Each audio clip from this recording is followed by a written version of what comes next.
Welcome, Rachel. It's a pleasure to have you here today. Thank you so much, Farrell. It's so good to be here and to be sharing something with your wonderful group. I'm honoured and privileged to be here. You're welcome. You're welcome. You know that this is a story group, and so I'm really keen to understand who this person is. Who's Rachel? So, Rachel, why don't you start by telling us what is your story? What is my story? Right. Well, I am a 50-odd-year-old woman who started a coaching practice 3 years ago this week. And I forgot to tell the story on Monday that I'd been in business for 3 years. So I feel a little like, oh, I'm not doing my job properly. Because my job, my role forever seems to have been as a kind of person that made things happen. So I would make, I'd be the facilitator of things. I would be the solver.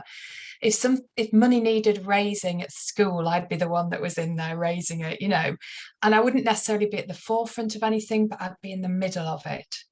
And so as a kid, my expectations on me were quite high, like a lot of people of my generation. You strike out for women and also be at, the top of your game, but also to have a family and a big white wedding. So let me put it this way, without sort of going into my family background of my late parents. My mum was very, very, very tough on me, tough love. But it did me some favours, because I think what it did was it actually stretched me a little, because naturally I'm quite lazy and naturally I'm quite disorganised. I've been talking about organisation beforehand. I've probably got some neurodiversities because my extended family do. So when I was 8, we moved house, moved schools, and I was not in the class that was going to get me that top place and get me into the next stage, get me into the girls' grammar school. Who remembers the grammar school system in the UK? It's all 11 plus. I was making plant pots. And though I love my art and I'm an artist part-time, I knew that I had to be in the class above. So what was stopping me? Well, my reading age was 13 because I'd had it tested. But could I, honestly, I couldn't write. I could write with a pencil. It was backwards. I got I don't know if anybody recognises this, your B's and your D's and your P's and your Q's. That's a dyslexic thing. Got those completely wrong. My spelling was awful and I was so scruffy. The paper would always curl up at the end and I would always get pulled up about it. Just let's mention the words dyslexia, dyspraxia, ADHD here as potential things that were going on.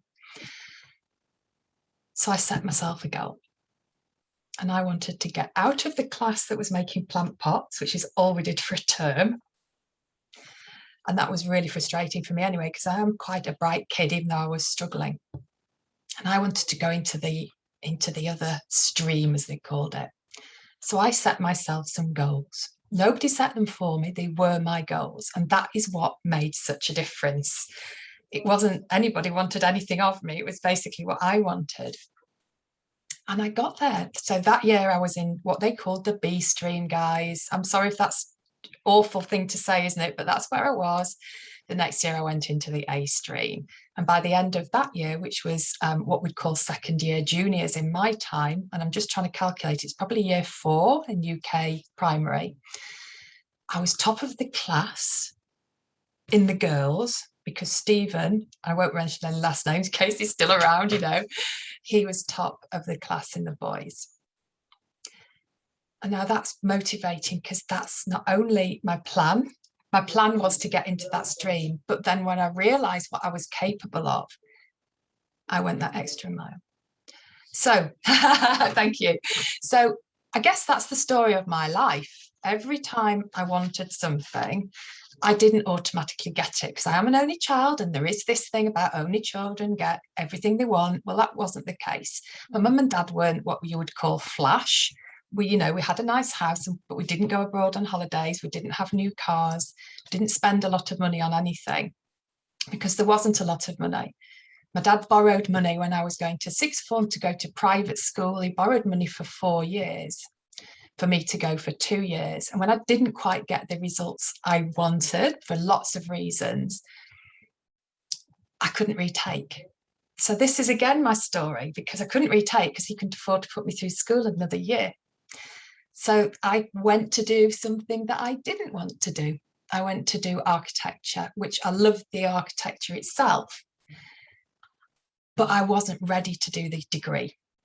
And I kind of fell out of uni. I dropped out of uni and I fell into financial services, which was actually the best thing ever. But Pearl, nobody actually wants to go into financial services. I don't know many people who say working in financial industry was the best thing that happened to them. Do you know what it was? I think I was lucky because I went to, again, I'm very a great believer in some things happen because you make them happen, which I think I did.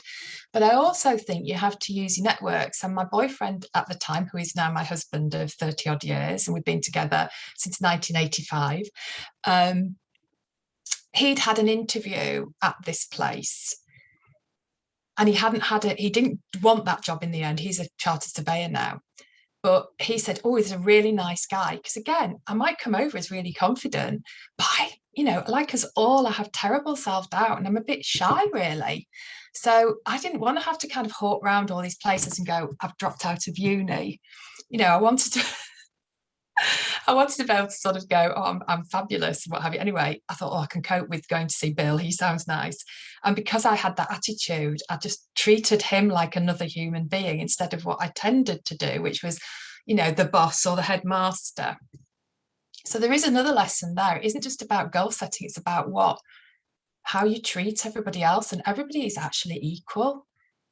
We've all got something to share. And he was fantastic. He actually gave me a job, took me under his wing.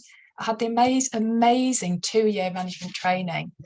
I was McKinsey trained, which, look at McKinsey, I'm sure you'll know, but it's an American consulting company. And right the way through to being into the first female sales executive and the youngest in the UK. Yeah. And I came at that because I'd been taken onto the graduate program, but with A levels, because it was a new thing. They just paid us a few thousand less than the graduates. But there's where my story starts, because I am Rachel Bentley, the small business marketing coach who gets you sales. That's been added on now because my business is small business marketing coach. Because I was a salesperson, I moved into marketing. I did very well at sales. I moved into marketing. I moved back into sales and back into marketing, all within the Aviva group. And I literally had the most amazing career with them. I went from sales, I went to general marketing, which is general insurance marketing. My view was Lloyd's of London. That's where I worked, opposite Lloyd's of London. And again, I had a privilege of mentoring an MBA student who became a future Aviva managing director. I was put in charge of massive marketing budgets, like it was $250,000 a year, but I say that, but I actually think it was per campaign, and I was running 3 or 4 campaigns a year. I was training 12,000 people through what we were doing, professional people. This was what I was responsible for. We won awards. I was responsible for it. So in my head, it's like, tick, I've won that award. But anyway. But before that, when I was 19, because I was on this management training scheme, I was actually training people in customer service at a reasonably high level from 19. And I've been coaching and mentoring the people that were working with me in the office when I was in sales, just to help them with business development. So it helped me. It's only one of me. If I could get my team working in business development too, it worked really well. Yeah. I went back into sales. I had this marketing knowledge, and I actually got a panel worth £3.5 million turnover. I was running a £3.5 million in under 18 months, well, 18 months to 2 years, actually, I suppose, maybe an over-exaggeration, but I got, with my team, we got it to £6 million. Okay, so how did we do it? We didn't do it through hard selling. We did it through business development. And this is what I've learned. It's not about manipulating. It's not about hard selling. It's about working with people, because treating people as your equals and with love. I'm going to show you something now, my angel wing heart, which somebody left me on my doorstep, which is another story. So if you can see that there, we've got a bit of light on it. Yeah. So with love, because as soon as you give love out and you want something yourself that somebody else, as part of that why you want somebody else to succeed, that makes all the difference. Wonderful, wonderful. I think that's such a powerful message right there. When we give out love and when we work with people, I think that's the only way we can possibly ever sell anything. Yeah, and I think the word sales has got a bad press. Yeah. And I saw a post on LinkedIn which said about people, especially women, selling themselves and how we put ourselves over. And I have some thoughts about that, which I will go and comment on in the LinkedIn thing itself. But it was to do with about image and people having selfie style things on LinkedIn. And again, I've got things about brand, which I could come on and have a little talk about in a second or two. But about being you is really important. It doesn't have to be perfect. It doesn't have to be selfie perfect. It just has to be you. And I don't mind that my fringe, well, I do mind that my fringe is parting in the middle, if I'm totally honest, but I just would rather come on and talk to you than be faffing about, in the bathroom, making myself look perfect. And this is the thing that I find, when I was actually coming to the end of my corporate career, I'd had enough. We were changing, lots of changes which weren't being announced properly. There was things happening which were going to affect me because my eldest had difficulties, which now we know are all the neurodiversities that I've mentioned before. Another child on its way, with number one child about to go to school. It just wasn't possible for me to move all around the UK, even work all around the UK. Because this is the other thing I am passionate about. We have to, we have been brought up, women, a lot of women of my generation, my contemporaries, we were brought up with it was going to be your corporate career, you're going to be leading this team, this organization, and we'd look jealously at our contemporaries who'd done that and maybe like, oh, well, maybe they didn't do as well as us. But anyway, we love them anyway. But it was still like, oh, look at what Sarah's doing, or, look at what Charlotte's doing. And actually, that's quite bitchy. And I didn't want to be that person at all. But we'd been, I don't know, is it conforming to something? Like that's what we'd been brought up with. And actually, it absolutely does not need to be like that. And I think that once I'd got off my little kind of pedestal as well, because I was held up in like awe a little bit, it's like, oh, she was in the magazine because it was like the recruitment magazine because I've done so well. And I was always at the forefront of things. And, even when I was working in my later marketing job, it was lobbying to government. I was responsible for Aviva's responses across the whole group to government white papers, at the very highest level.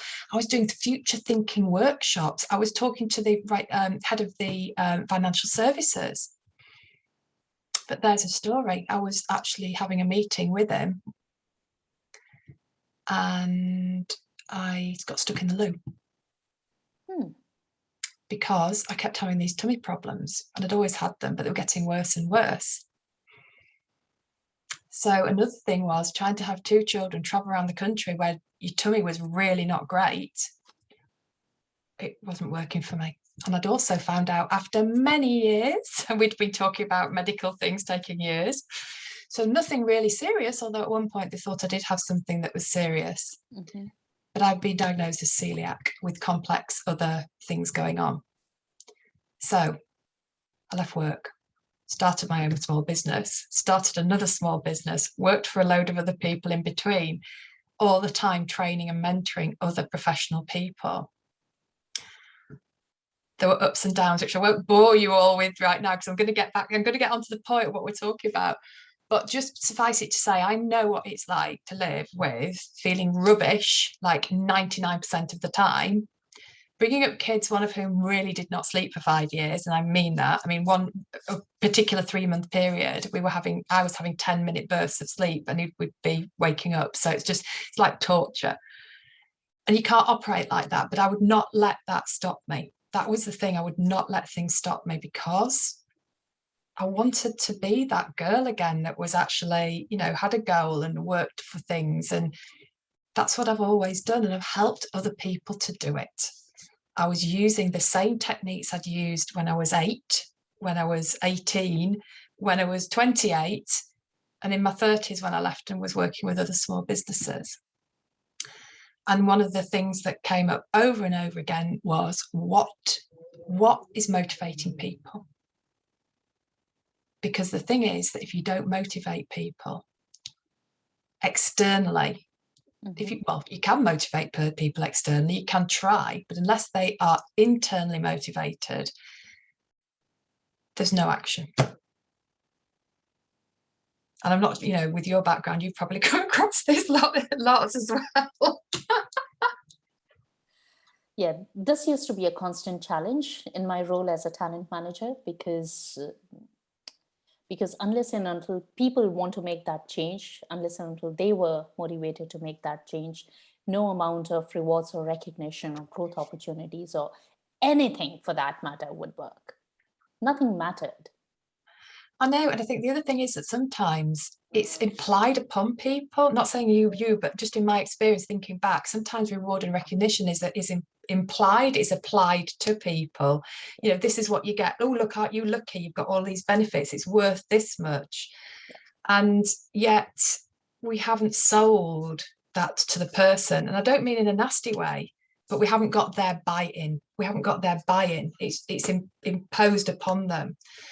Now, you see, that's why coaching only works for people who want to be coached. And one of the worst things is where you get organizational coaching when, you're brought in and you're coaching a team that doesn't want to be coached, because I've found myself in that position. And there are things that you can do through change management, but it's very hard work. That's why I think as a coach, mentor and a trainer, I found it wonderful and rewarding, because people who talk to me are people who want to make the changes. They need a guide to help them, and that's what I do. I would say I guide people down their own path, not drag them down mine. I think that. I think that's really important, because again, I think I've been motivated by my own needs and wants and desires, but to some extent it's been expectation as well. Yeah. And I think that is why the purpose of what you're doing, find your why and gain more clients, is so important, because unless you are totally in touch with this, with what you're here for, what you're doing it for, if it's not at a really deep level, then you are in danger of being blown around a bit by different things, taken down certain rabbit holes that perhaps don't serve you, or getting drawn away from core strategies in your business. And that's what I help people to do. I help them to find their why. And in fact, if anything, it became, in lockdown, because I started my business because I felt that I should be actually doing more coaching and mentoring rather than doing pure marketing for people. I just felt I'd come to that time in life, was still doing a million other things. But in having done a lot of one-to-one clients, I started doing groups in lockdown, and I've trained about 300 odd people for free around COVID-proofing the marketing, pivoting, using planning and essentials, just the essentials. Because actually, I've got this little thing I do. You'll have to excuse me while I get a prop. It's not the best prop, but I hope you can see my golden thread glinting there. Yeah, I can and see I'll use this a lot for different things. I'll just make it shorter. So the reason that I use this is because props are great. Got a little jar here and all sorts that I talk about, but that might make it better. But I talk about the fact that in what the work I do is I want to be really firm in what the goal is. And I don't mean me being firm, but I want my clients to be firm in what the goal is. And I want them to be really firm about that, not only just with purpose, because they've got to be purposeful, they've got to know the why, but to have a financial amount on it. And those clients I work with are needing to earn money because they have to. And there's always a reason for that. And sometimes that's longer term, but often it's shorter term. And again, we miss that so often. So at the other end of my little golden thread are sales. The sales of the thing that you need to get your goal. So I'm afraid, guys, that's why I say I'm the small business marketing coach that gets your sales. And I'm using the S word here. Because if you're just marketing, that's not going to get you sales. If you just apply marketing on top of your business like icing on a cake, you're going to find that unless the cake is baked correctly, it's going to be not very nice. Now, the other thing with marketing is, and again, this hopefully we can see it. So marketing can be a bit of a tangle. It can be a bit of a mess. It can be a bit like spaghetti. And we throw spaghetti at a wall, hoping some of it will stick. It's actually something chefs use to make sure it's cooked, actually. But we end up with a mess of marketing, guys. Horrible. Now, you might also, if you look very carefully, I have a little bee on my necklace because I want to just use an allegory of a bee, which is a good story, you see. So a bee, when it's searching for pollen, it goes on a very complicated journey to find out what's currently open, what's currently full of nectar, not pollen, nectar, of course. And so it goes on this kind of trajectory, which is all over the place. But after a while, it learns the direct route. And it goes in a straight line. And then it goes back to its hive and it waggles its bottom, does its waggle dance at the rest of the hive and tells them where the nectar is. This is what marketing should be. Marketing should be that we have a rough idea what we want, absolutely rough idea of where we're going. I say rough, it actually is more than rough. It is actually fairly set at the start and the finish. But the path which we get there has lots of options. So the thing I want everybody to learn to do is stop hiding behind pretty marketing. Stop faffing around, making everything look beautiful, and get out and focus only on the activities which are going to get those sales, so that we don't have this huge big string of spaghetti marketing, which is taking your energy up. And guys, if you're a parent and you're maybe not great in your own health or whatever, you only have so much time. So let's get really focused only on those activities. I love that analogy, the thread thing. Yeah, I see so many business owners stay caught up in not really selling. I mean, they would do all this fancy stuff on social media, but never really put out what we would call a sales offer, and never really tell people or give them an opportunity to work with them. And I think that's because people think they're being too salesy. And yet, can we be too salesy? Yeah, we can. We can be, because if we're doing it with something in mind that isn't to the benefit of the person that we're selling to. Yeah. So, I've got so many posts I want to write about this. There's something I call bad money, and I've got that word term from somebody else, but it's when somebody is charging you for something that is either not worth it, doesn't give value when you bought it, or is actually a bit of a con.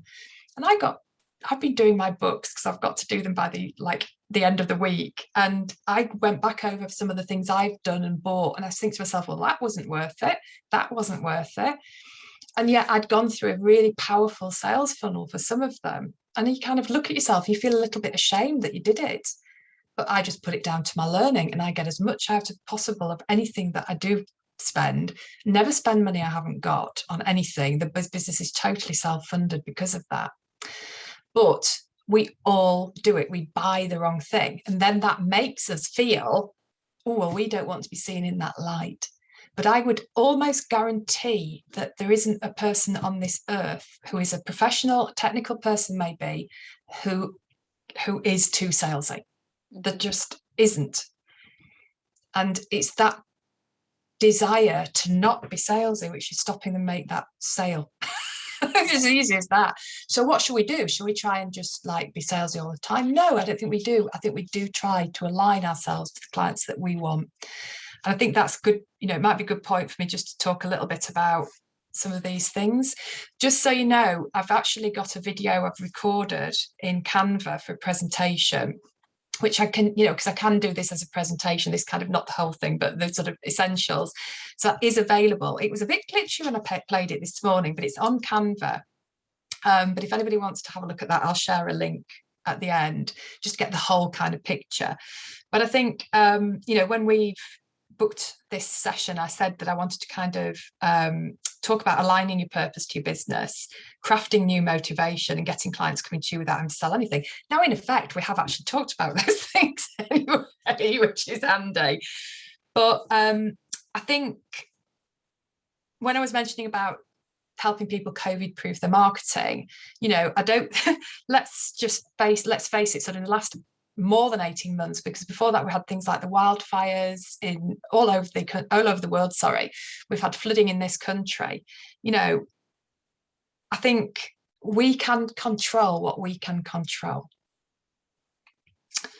And I think we can control what we do and what we give out and what we say. We can do that, but very few of us are actually looking deep within ourselves to find the root of that. But I think, you know, with a pandemic, the climate crisis, polarizing politics and conflicts, I don't think I'd be overstating it to say that, you know, it is challenging times for anybody at the moment. And if you're running your own business or you're a leader in your business, you're not going to be necessarily in the right place. You might be in, you know, what's the word they say? Motions. Just going through the motions. Do you think that's the right way of putting it? Yeah. And I think the other thing is that people are trying to fix something. They'll go, I'm going to throw in a lot of training here at my staff. Like we were saying about, you know, what benefits people might have or what coaching, or I'll throw some coaching in at my staff and that'll tick a box and that'll make things better. Or I'll go and I'll take, I'm trying to think of an example of something that I don't know somebody who does it, so it might be rubbish, but I might go and do a TikTok marketing course. I don't know if I'm really sorry, because if that is what you do and you're marvelous at it, I apologize in advance, but I can't think of anybody doing one at the moment. You know, oh, I'll go and do a TikTok course, but what they don't know is the basic stuff about themselves, who they are, how they can use that within their own business sense, but also who their perfect clients are that they want and where they hang out, because it's no good if your clients are not, you know, if your clients are not on TikTok, pointless. Yes, you might be able to spread some of that stuff across your socials, but what if you don't need to use social media at all to get your clients? So what we end up doing is fixing all these little tiny bits that might not need fixing. And we're trying to do that on top of normal life as well, which is just like, so some of the things that we can do is we can take the pressure off by not fixing, by not just going after your white knights, your magic, whatever, unicorns, rainbows, shiny bullets, whatever. Because if there's no fix required, what actually are you fixing? Yourself, well, I don't know if it's fixed, or if I need to fix something. Well, we need to get back to that. We need to take some layers off like an onion. We need to unpeel you a little bit, go a little bit deep in, and then reconstruct you as a gorgeous spaghetti bolognese, using the spaghetti analogy. So the answer is in us. I absolutely believe that. And again, I was saying this to Parol before we came on. It was a little saying that came out of a conversation with a lovely guy called William that was on some of my free work that I did last year. It doesn't have to be perfect. It just has to be you.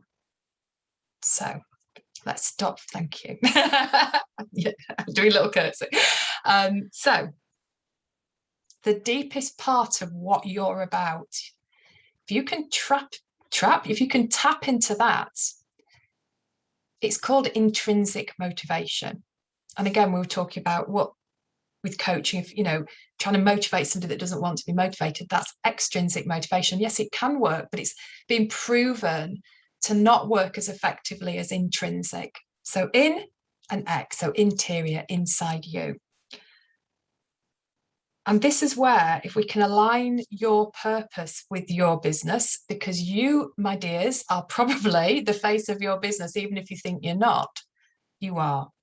This is where we get this new motivation from, because instead of it feeling all this pressure of what you should be doing, which I'll come back to that word in a second, what you should be doing, you're actually finding this freedom in knowing what you'd love to do. And should and love are completely different. And I'll tell you why, because when I looked up should as an old English word, it comes from the same place as scald, like when you put hot water on yourself, or steam, and I've done that, it hurts. Or you scold, and that's actually like hitting somebody, isn't it? Or telling them off. Yeah. So every time, if you do nothing else, take this away. Every time you say should to yourself, it means you're scolding yourself or scalding yourself. You're actually trying to hurt yourself. I should do that marketing. I should be that person. I should be a better mother, a better dad, a better sister, a better daughter, a better whatever. No, we shouldn't. We should just be you. We should just be you. No shoulds. You are just you. So kind of hope that kind of gets that message and my passion across, Powell. I've got a couple of other bits to do, but I want to just to say, if we know what's important to us and why we're doing it, and we keep asking ourselves why, if we think of ourselves as our own brand, and I don't mean pretty pictures, I mean our own brand purpose is our own purpose, our why. If our goals are our goals, because we are so often using somebody else's narrative in what we're doing, this should and what have you, then it's the reason it's going to gain you more clients is because you will get this inner strength from this motivation. Your customers want people to connect with. They're desperate for it. There's been, studies to do with like millennials loving brands with purpose. So come on, it's just so easy for you guys to do. Get in touch with your own purpose. You've suddenly got a brand purpose. It's brilliant. And then the connection between you and your heartfelt goals, it gives you this extra boost of motivation, and your plans are much more likely to succeed. So we said aligning your purpose with your business, so important. Your purpose, brand purpose, get that done. Your new motivation, it's not about the shoulds, or because extrinsic motivation can be good and it can be bad. So let's get rid of that. And the reason you're going to get clients coming to you is because you're going to be coming out with the authenticness and genuineness of what you want in life, being the same as what you want in your brand. It's not dissonant, it's not different. And I've got some things for you guys afterwards, but I just, with your permission, because I'm a good talker, I'm talking all the time here, Carol, but I hope you don't mind me just finishing off with a little quote I came across. Susan L. Taylor, who's an African-American journalist and editor, and she said, in every crisis there is a message. Crises are nature's way of forcing change, breaking down old structures, shaking loose negative habits so that something new and better can take their place. And I just thought that was a really good thing to think about when you are looking at your own purpose and your why. It's scary, especially when we've been through a crisis and we're still on the edges of it. There's always going to be something going on, guys. Let's get strength from these times, not find that we're getting overwhelmed. I love that message. I just, how you just find things that just say it for you. Yeah, so beautiful, so powerful. And it is true, there would something that would always be going on for as long as we are alive. I think this is the thing we underestimate sometimes, that we're actually allowed to have things going on. And we sometimes need to leave a space.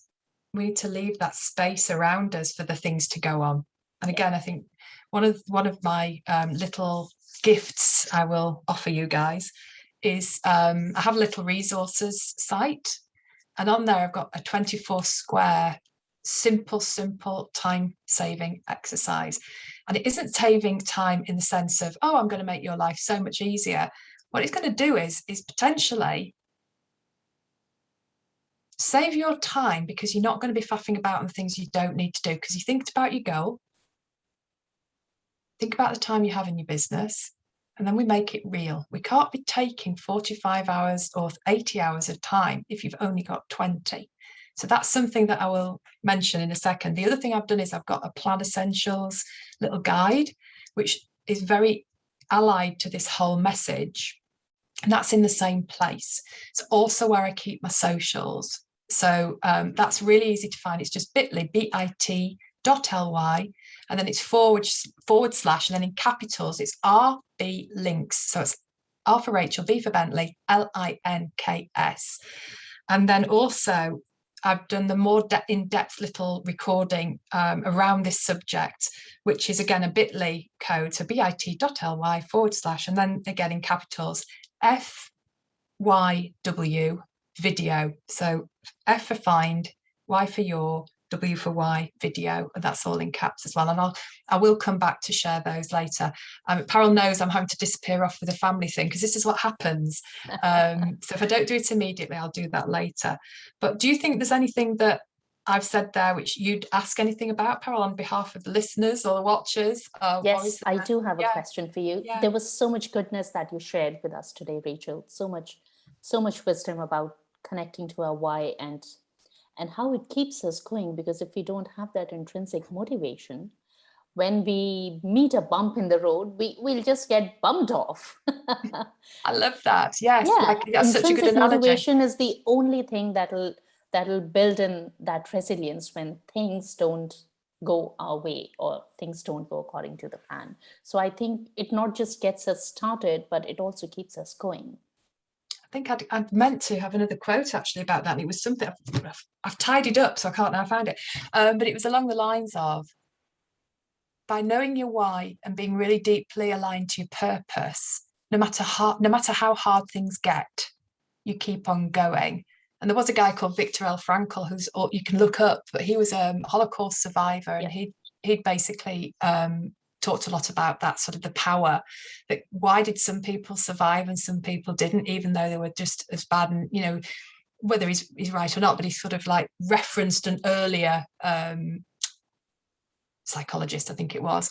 But I think it is right, isn't it? The tough times, we do get through tough times. We deal with it in our own way, which I think we should be allowed to do. There's no fixing in what I offer, really. But I think you're absolutely right. I think it is so important to get you through those humps in the road. It's really good at keeping your energy level going, actually. I do have some work that I do on that, which I haven't time today to show you. But yeah, I have a little theory that by being very clear with your motivation, it doesn't have to be a long-tailed thing. You know, we can actually set little goals and plans over 90 days and then keep repeating them. But instead of starting after 90 days, we start when your energy is high, when things are going well. You know, maybe you're coming to the end of a launch or something, we lose that energy and we go, oh, I think we've got to get going again.